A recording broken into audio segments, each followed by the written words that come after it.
like you to imagine that you're walking along a road in the country and it's night time, and you're walking under a street light and you see your friend groveling around on the floor, scrabbling around in the dirt.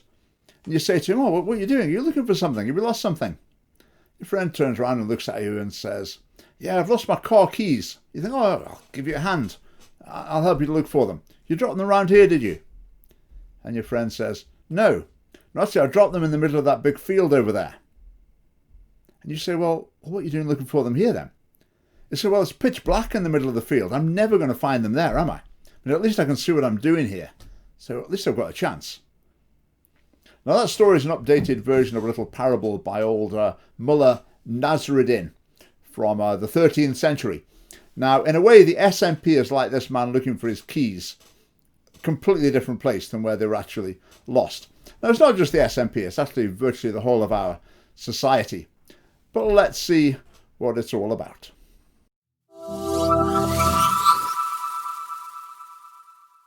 As First Minister, I have many different responsibilities. But there is no responsibility that I have that is more important than my responsibility as the chief corporate parent in Scotland. Chief Mammy, as I prefer to describe it. Now, this whole idea of Nicola Sturgeon as the chief mammy comes from that little video clip. And I have to say, my claim to fame is that I actually found that originally. It was an obscure video where Nicola Sturgeon was addressing a group of children who'd been in care.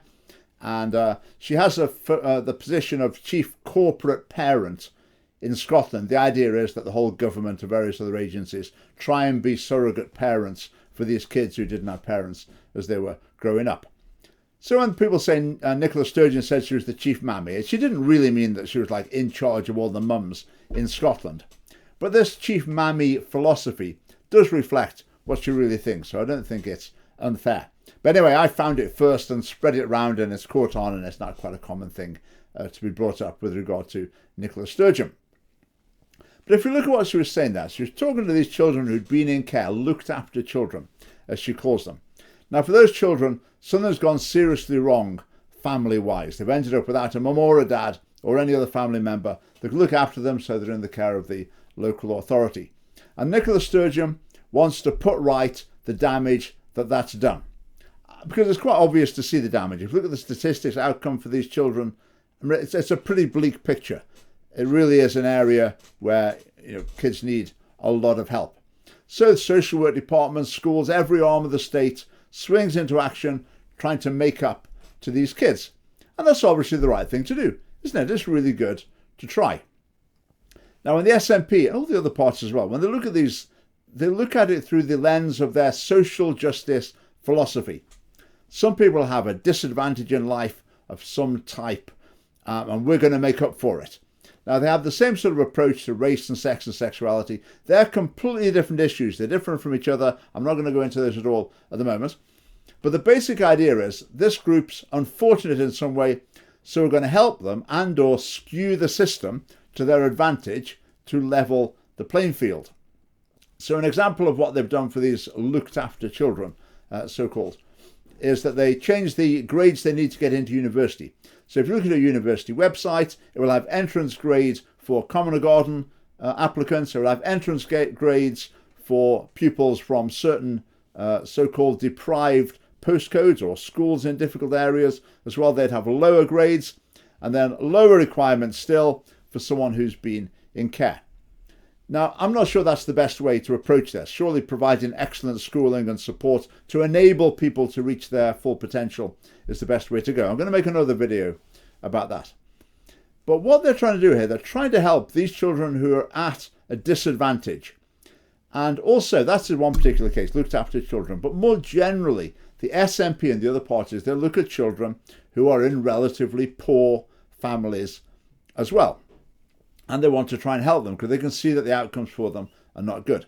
Now, they focus on poverty, but often poverty isn't the real underlying issue. The more relevant underlying cause is fatherlessness.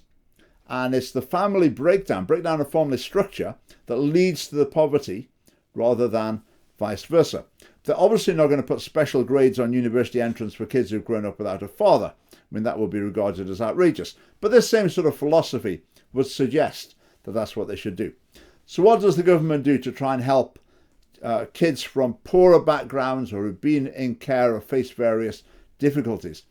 Well, they want to close the attainment gap. They want them to get exam results just as good as any other children in any other area from any other background. That's a perfectly laudable ambition. So you make your schools really good and have high expectations, offer all the support you can to try and help people to fulfill their potential. But the Scottish government doesn't go down that line. They've sort of partly gone down it, but they found it didn't work.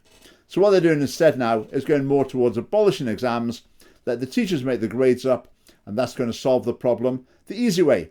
Because when the teachers make the grades up, the poorer students will do far better, the wealthier students, well, they can be brought into line a little bit more. Grants, when a baby is born to a poorer family, the government gives them £500, I think, for the first child. So they think giving money will relieve the poverty, so it will help solve these problems for the child. The baby box is part of the same sort of idea. If you can just help give more material resources, then that will help save the problem. Poverty is the problem, so giving a baby box will help relieve poverty. So therefore, these children are going to do better in the future. There's the educational maintenance allowance. Older pupils at school who come from lower income families get given £30 a week. It's quite a lot for a pupil at school. But again, they think the idea is if you can just alleviate this poverty, that's going to solve the problem for these children. The whole philosophy of earlier intervention, the sooner the social workers can get involved in a child's life, the better. And there are lots of other charities working along those lines as well. The schools are very definitely focused on identifying the pupils from more difficult backgrounds and giving them more attention and more support, which is fine. And then we go even to nurseries. So the idea with nurseries is the more nursery hours we provide, the more equality we achieve. Because some pupils are in advantageous families. So if we take them all out of their families, put them all in the same state facility, then that's going to be a step towards equality, towards eliminating these differentials. The whole idea of adverse childhood experiences, so you can identify problems that have been in a child's upbringing, and then you can try and deal with it, make up for it, tackle the issues later on. So there's lots of things they're trying there. So they're basically saying if it looks like the odds are stacked against a particular child or group of children, they want to try and even the odds a little bit, to try and pick up the pieces and sort things out. Now, we might disagree with some of the methods by which they try to do that, but basically it's a good thing to try to do. As far as the SNP is concerned, as far as all the other political parties are concerned in the Scottish Parliament, that's the end of the story. That's what the government is there to do. Now, one of the problems is basically these approaches tend not to work.